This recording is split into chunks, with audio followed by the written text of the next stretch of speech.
Assalamualaikum, selamat pagi, salam sejahtera kepada anda semua.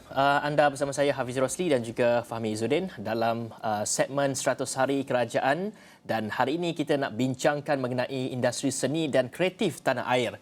Dan semalam seperti kita sedia maklum, pelakon antarabangsa anak kelahiran Ipoh Perak ini berjaya menggondol anugerah pelakon wanita terbaik di anugerah Akademi Oscar ke-95. Dan kami di Esrawani ingin mengucapkan tahniah kepada Tan Sri Michelle Yeoh atas kejayaan berkenaan kerana mengharumkan nama negara di persada antarabangsa. Ya, dan kemenangan ini merupakan kemenangan bagi anak Asia pertama yang memenangi anugerah itu dan merupakan anak Malaysia pertama memenangi Oscar. Dan pastinya kita nak lihat impak kemenangan ini terutama kepada industri seni tanah air. Bagaimana anak seni lain boleh jadikan ia sebagai sumber inspirasi dan juga apa langkah yang boleh dilakukan oleh kerajaan untuk mempergiatkan lagi industri seni tanah air. Dan untuk itu, pada pagi ini kita bersama dengan Encik Hamzah Mohamed Tahir, Koordinator Bidang Teater dan Tari Pengajian Seni Persembahan Kolej Pengajian Seni Kreatif UiTM. Selamat pagi Encik Hamzah. Selamat pagi, terima kasih kerana mengundang saya. Baik, dan terima kasih kerana bersama kami pada pagi ini. Baik Encik Hamzah, kita nak mulakan dengan pertama sekali respon Encik Hamzah terhadap kemenangan Tan Sri Michelle Yeoh, pelakon utama wanita terbaik di Oscar. Jadi beliau pun merupakan wanita pertama Asia memenanginya. Jadi mungkin boleh kongsikan apa respon bila tengok Michelle Yeoh naik ke atas pentas dan memegang piala emas itu? Kita dah follow Michelle Yeoh ni dah lama kan, Tan Sri ni. Jadi bila bahang Oscar ni dalam vibe dia dalam 2-3 minggu yang lepas ni dah berlangsung dan kita pun dah menonton filem dia everywhere. Jadi bila dia dinobatkan sebagai pelakon wanita terbaik itu, bulu roma semua naik. Kita rasa, saya sendiri sebagai insan seni sangat bangga. Dan apabila dia mengucapkan kata-kata dia tu, ucapan dia tu memang sangat menusuk kalbu lah pada saya. Dia pada saya sebagai insan seni ni sangat menyebabkan dan memberi inspirasi supaya kita kita boleh bermimpi yang besar untuk apa saja impian yang nak kita capai. Jadi dengan ucapan itu saja yang saya sangat respect, saya sangat hormati beliau kerana mengingati negara kita.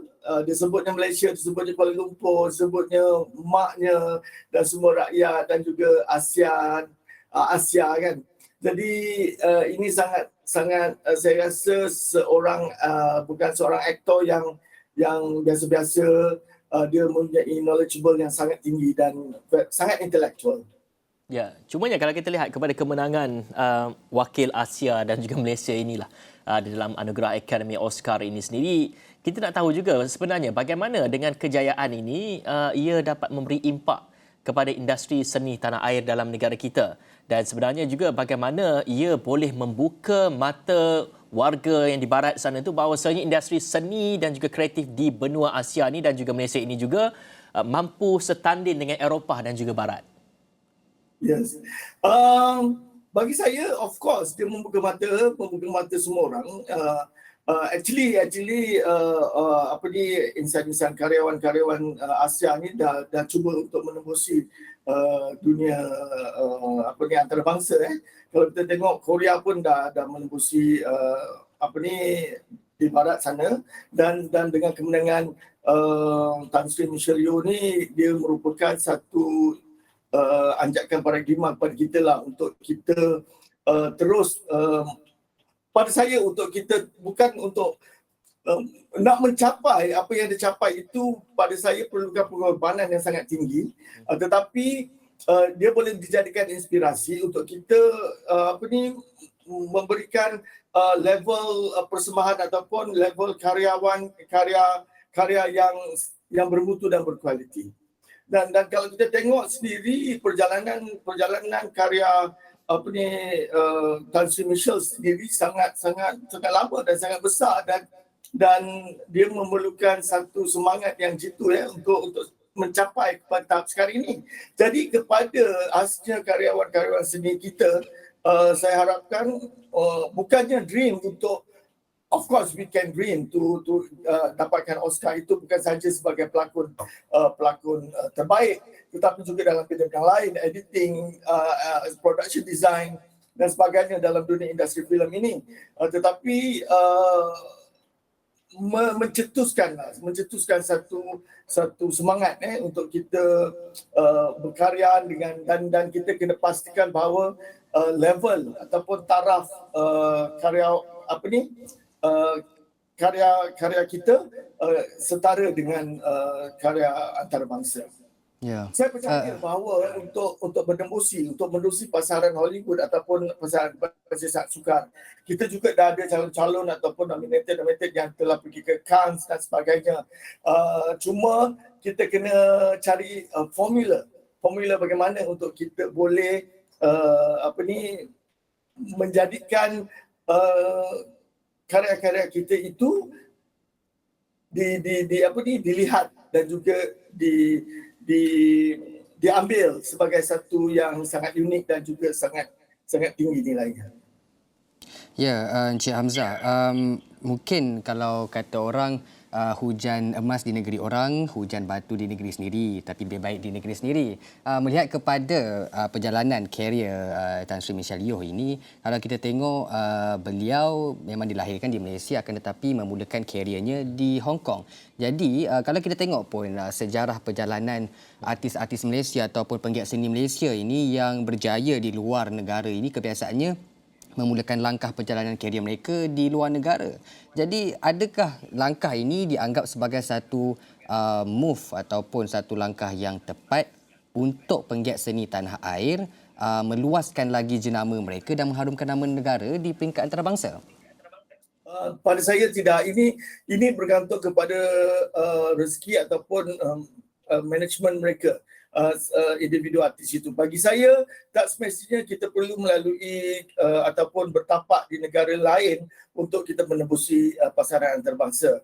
Apa yang perlu ada kita, macam mana kita memperkukuhkan ataupun memperkuatkan khazanah seni kita sendiri, menjadikan orang datang untuk melihat kita. Kalau ada peluang untuk bekerja di tempat luar macam di Hong Kong ataupun Singapura ataupun Indonesia misalnya, iaitu bertapak di negara lain dulu untuk menembusi pasaran antarabangsa, itu satu keuntungan yang berbeza.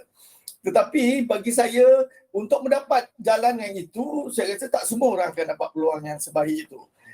Apa kata, kalau kita memperkukuhkan khazanah kita ini, kita create, kita cipta, kita lahirkan satu karya yang boleh diterima oleh masyarakat luas, supaya mereka yang datang ke kita dan mengambil karyawan kita, menjemput artis ataupun aktor-aktor kita untuk berlakon dengan filem mereka, di mana mereka datang di sini dan melihat. Jadi ini adalah salah satu daripada, saya rasa suntikanlah kepada karyawan-karyawan kita untuk melihat apakah formula, nak cari formula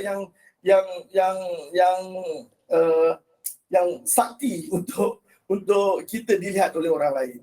Jadi tidak semestinya kita pergi ke negara orang untuk mendapat tempat ataupun pasaran antarabangsa. Apa kata kalau kita wujudkan di negara kita dan mereka datang dan melihat, oh, Malaysia ada aktor begini. Tengok lakonan ini. Tengok filem ini, tengok aktor-aktornya. Why don't we ask this actor to join us? Macam tu. Why not? Kan tak semestinya kita perlu ke negara luar untuk menjadi menembusilah pasaran antarabangsa. Ya, kalau kita lihat juga mungkin apa benar yang dikatakan oleh Encik Hamzah sebentar tadi ya. Mungkin sekiranya bagi penyanyi ataupun bagi anak seni tempatan yang terpaksa berkelana ke luar negara, ini merupakan satu bonus kepada mereka. Tetapi untuk kita yang berada di sini ini, seperti contoh kita ada Siti Nurhaliza ya, sehingga digelar sebagai Voice of Asia. Ia sekaligus telah membuka mata kepada barat bahawasanya kita juga memiliki talent ataupun bakat yang sangat baik sekali untuk kita tonjolkan. Tetapi mungkin di peringkat dalam negara kita ni, kebanyakan artis-artis kita yang masih lagi berada dalam negara kita, mungkin mereka ini berdepan dengan cabaran dan juga halangan yang mereka itu sendiri. Mungkin dapat diceritakan apakah antara perkara yang menghalang mereka daripada terus meneroka dunia ini dalam bidang seni ini, dan juga pastinya kita nakkan solusi kepada perkara berkenaan. Saya percaya talent macam aktor lah. Aktor dia punya instrumen adalah diri mereka, voice mereka, expression mereka, physical mereka dan sebagainya. Tetapi pada saya harus diambil kira juga dalam management. Bahagian pentadbiran pengurusan aktor itu sendiri. Kita percaya bahawa kadang-kadang management juga ataupun ejen-ejen sangat memainkan peranan bagi kita melihat. Kadang-kadang aktor dia tak ada masa tau. Dia tak ada masa untuk menguruskan perjalanan seni dia. Dia perlukan satu management yang bagus, satu management yang mantap untuk melihat sejauh mana dia boleh pergi. Jadi management ini juga harus di-develop. Bukan saja karyawan seni ini. Mereka yang bekerja sebagai pelakon dan ini dia sangat sibuk untuk melahirkan dia punya khazanah karya mereka. Jadi untuk management dia kadang-kadang dia terlupa. Dia tak sempat macam tim menilai lakonan dia yang filem ini, macam mana dia nak pergi tu, apa target dia, apa pengarah mana yang harus dia bekerja selepas ini, dalam masa 5 tahun apa yang harus dia buat, show bentuk apa yang dia harus pilih, skrip macam mana yang harus dia tengok untuk develop dia punya credibility sebagai seorang aktor. Jadi bahagian management ini kadang-kadang kita ada pengurusan, kita ada manager, kita ada agent, tetapi apa nak saya katakan ruang lingkup pekerjaan itu tidak dikemas kini dari masa ke semasa, dan juga peluang-peluang yang menilai. Saya rasa tim manajemen pengurusan artis itu harus tahu bagaimana untuk develop artis itu sendiri punya perjalanan karier. Kan, dia tak boleh berdiri sendiri, dia tak boleh bersendiri untuk ni sebab dia sangat sibuk. Daripada satu drama ke satu drama, dia tak ada masa untuk melihat skrip macam mana kita nak pilih, bagaimana ni. Jadi tim pengurusan harus mantap juga untuk mendorong mereka ke mana arah mereka nak pergi. Macam tu. Ya, saya kira benar penjelasan Encik Hamzah berkenaan dengan perlunya pengurusan seseorang anak seni itu dalam menjamin kestabilan karier dan juga dapat orang kata kelangsungan karier seseorang anak seni itu. Tapi tak apa, kita banyak lagi benda kita nak berbincangkan selepas ini bersama dengan Encik Hamzah, tapi kita perlu berhenti berehat seketika, kembali selepas ini.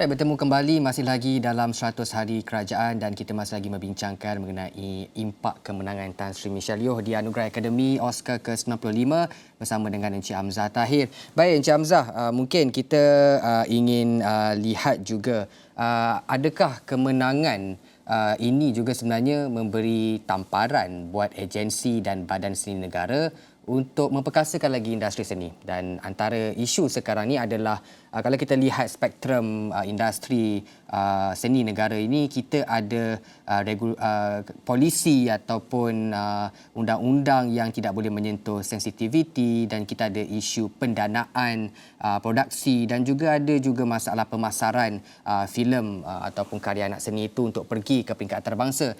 Jadi bagaimana untuk kita lihat kemenangan Tan Sri Michelle Yeoh ini sedikit sebanyak menjadi satu faktor untuk mendepani cabaran-cabaran ini, Encik Hamzah? Okay, of course, semua negara mempunyai polisi, mempunyai undang-undang, mempunyai tata susila, kan? Kerana itu harus dipatuhi, kerana itu adalah lumrah. Dan saya percaya bahawa tidak semestinya dengan ada peraturan ataupun polisi, karya seni tidak dapat berkembang dan tidak dapat menjadi sesuatu yang hebat. Kita tengok sajalah di filem-filem Majid Majidi, kan. Kalau katalah Islam itu sebagai satu penghalang untuk kita berkarya, tetapi filem-filem yang dari Iraq dan sebagainya tidak langsung melanggar apa-apa tata susila sebagai negara Islam. Pada saya karya itu yang penting. Polisi dan juga undang-undang dan juga apa tu memang ada lumrah. Itu adalah untuk memperkasai kita punya budaya, kita punya kedudukan kita sebagai sebuah negara itu. Pada saya itu bukan sebagai penghalang. Apa yang penting adalah kita perlukan dorongan, kita perlukan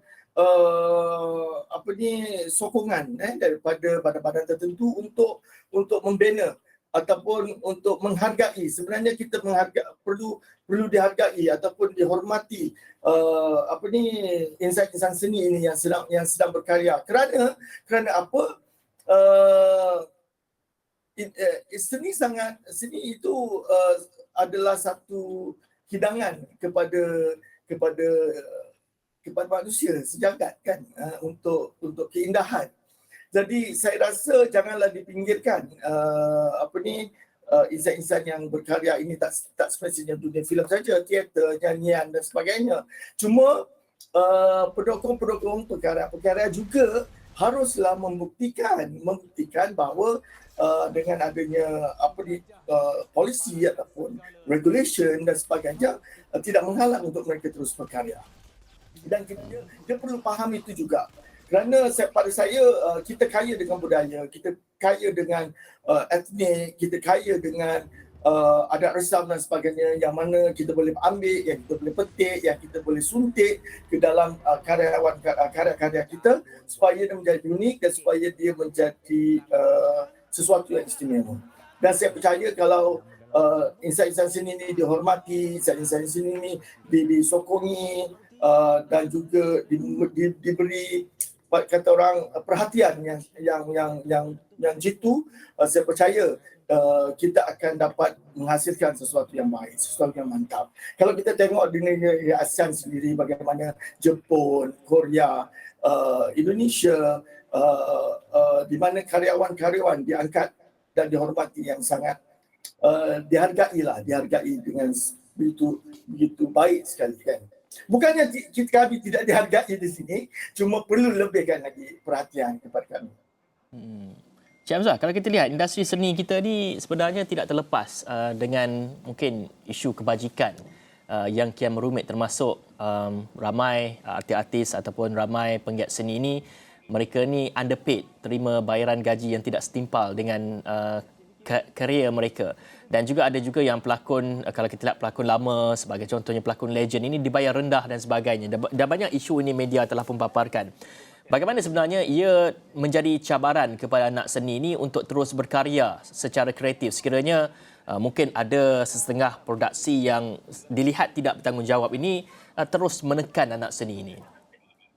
Faham, ini satu isu yang sangat pada ketika ini ada golongan-golongan insan seni yang sedang membuat kesetaraan. Bagaimana payment harus dibuat kepada apa yang perlu ada. Dia sedang membina kesetaraan itu. Saya rasa I don't know when dia akan diriliskan, macam kita memberikan tingkat-tingkat ataupun level-level bagaimana harga-harga produksi harus membayar insan-insan yang terlibat di dalam produksi lah. Tak kisahlah industri teater ke, filem ke, nyanyian ke, muzik, tarian dan sebagainya. Sekarang ni memang sudah ada dibuat untuk mencapai kesetaraan itu. Jadi saya rasa ini satu perkembangan yang baiklah untuk kita mempertukarkan kebajikan kepada artis-artis kita. Ya, Cik Hamzah, kalau kita lihat sebenarnya untuk menjajah dunia ni ada dua cara. Satu, kata orang hard power, iaitu menerusi persenjataan, dan juga kekerasan, dan yang kedua adalah soft power menerusi pembudayaan.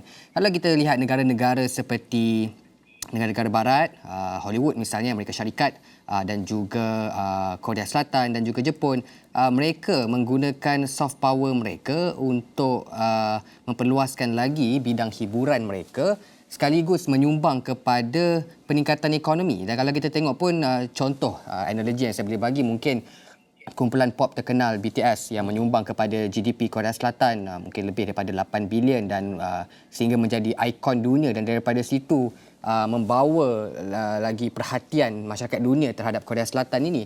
Persoalannya bila kita dekat dalam landscape Malaysia ni, Encik Hamzah, bagaimana dengan cabaran-cabaran yang sedia ada? Misalnya macam Hafizi sebut tadi, ada yang underpaid dan juga kurangnya penekanan daripada produksi ataupun mungkin kurangnya usaha memasarkan filem kita ke peringkat ataupun bakat kita ke peringkat antarabangsa.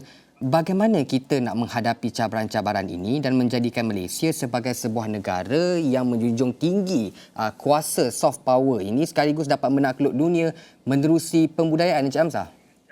Okey, saya ini bergantung kepada saya bukan bergantung, saya rasa kita harus develop atau menyedarkan kepada insan-insan yang terlibat di dalam dunia seni ini, pelakon ke, penyanyi ke, penari ke dan sebagainya. Apa yang berlaku adalah kalau kita tengok Blackpink ataupun BTS, gabungan mereka itu adalah hasil daripada sesuatu yang bukan semalam buat hari ini mereka ada. Tidak kan? Kalau kita tengok dokumentari, kalau kita tengok latihan-latihan yang dibuat, pemilihan daripada 5 orang ataupun 10 orang yang paling last tu sekali adalah daripada ratusan ribu yang datang untuk nak menyertai kumpulan tersebut. Saya percaya bahawa kita harus menanamkan, sebab itu sekarang ni di Malaysia sendiri sudah ada, kita sangat beruntunglah kerana sekarang ini kita sudah ada sekolah seni. Kita dah ada generasi yang terkini di mana ayah ibu mempercayai bahawa seni itu boleh memberikan kehidupan kepada anak-anak. Walaupun ada beberapa peratus, tapi saya rasa generasi ibu-ibu dan yang menghantar anaknya ke sekolah seni percaya bahawa dunia seni ini mempunyai kehidupan. Okay? Jadi dan sekarang ini terletak kepada individu yang ingin terlibat di dalam dunia seni ini. Dia terlibat itu untuk apa? Kan, untuk apa? Dan sejauh mana dia nak pergi, seperti saya kata tadi, management dan sebagainya. Tetapi individu itu memperkukuhkan, kalau kau nak jadi pelakon, sejauh mana kau belajar sebagai seorang pelakon. Kau jadi penari, sebagaimana kau belajar sebagai seorang penari. Sama juga dalam bidang-bidang lain. Oleh kerana untuk yang tidak pergi secara formal, dia akan terlibat daripada bawah. Kan, bertahun-tahun, dalam 10 tahun terlibat dalam sebagai produksi, barulah dia menjadi seorang yang anchor di dalam tim produksi.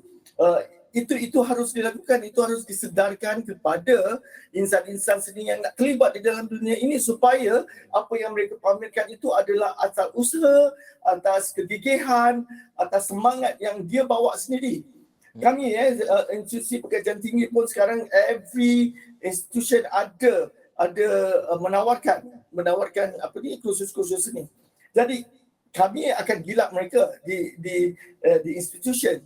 Tetapi bila di luar, bukan habis graduate saja dan stop dia punya kegilapan itu. Mereka harus menggilap lagi untuk menjadi lebih baik, kerana dah beratus-ratus orang yang graduate dalam seni. Jadi how you want to be the best? So you kena tanamkan diri, jangan asyik mengharap alah aku tak ada job, alah aku tak ada ni, aku tak boleh. Tak boleh. Sekarang ni banyak ruang-ruang ataupun banyak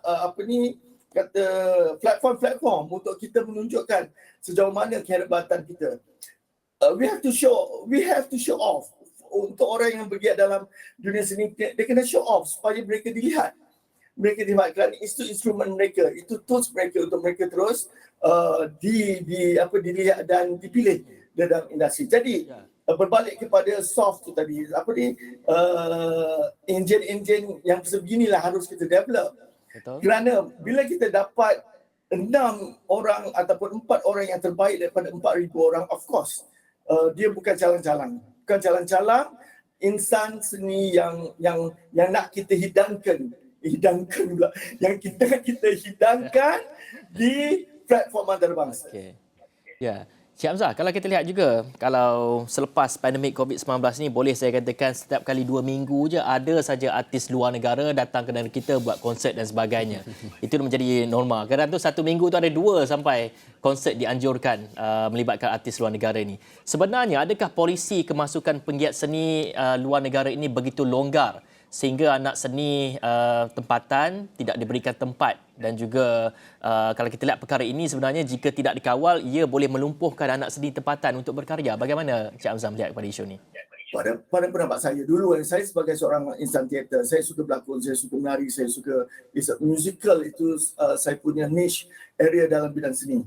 Selain daripada saya as a scenographer, pada satu ketika dulu Istana Budaya membawa musical antarabangsa dan mendapat kecaman juga daripada segelintir insan seni kita. Kenapa bawa musical itu datang buat persembahan di Malaysia? Bayangkan kalau kita ni bukannya orang yang mewah untuk membeli tiket kapal terbang pergi ke West End, pergi ke Broadway untuk melihat Hamilton, Wicked dan sebagainya, bukan. Jadi bila mereka dibawa kemari, ini adalah satu keuntungan kepada kita, satu exposure kepada kita. Bagaimana untuk kita memberikan inspirasi kepada insan sendirilah, kepada rakyat biasa ataupun peminat-peminat, itu hak mereka kan. Tetapi kepada insan sendiri, kita tengok macam mana staging dia, kita tengok macam mana attitude-nya, behavior dia, communication skill dia, kita tengok bagaimana performance, the world of the performance di dalam production tersebut. Saya rasa kedatangan mereka itu jadikanlah sebagai satu knowledge, satu knowledge untuk kita melihat, untuk kita memerhati, untuk kita buat imitation, untuk kita berinspirasi supaya kita boleh develop. Like this, communication dia macam ni, koreografi dia begini, macam mana dia buat pernafasan dia. Itu benda perkara itu yang harus mereka lihat. Janganlah asyik kata apa ni mereka longgar-longgar ni. Pada saya, especially after pandemic, kita harus develop lagi. Kita harus bangkit lagi untuk memperkukuhkan credibility kita sebagai seorang karyawan. Ya. Terima kasih Encik Hamzah Mohamed Tahir, Koordinator Bidang Teater dan Tari Pengajian Seni Persembahan Kolej Pengajian Seni Kreatif UiTM, di atas perkongsian, dan kita pastinya ingin melihat ada impak dan kesan terhadap kemenangan Tan Sri Michelle Yeoh ini, dan sekaligus membuka ruang kepada kejayaan anak-anak seni kita untuk terus mencapai kejayaan di persada antarabangsa. Sekian 100 Hari Kerajaan. Saya Fahmi Zudin. Saya Hafizul Rosli. Assalamualaikum warahmatullahi wabarakatuh. Jumpa lagi.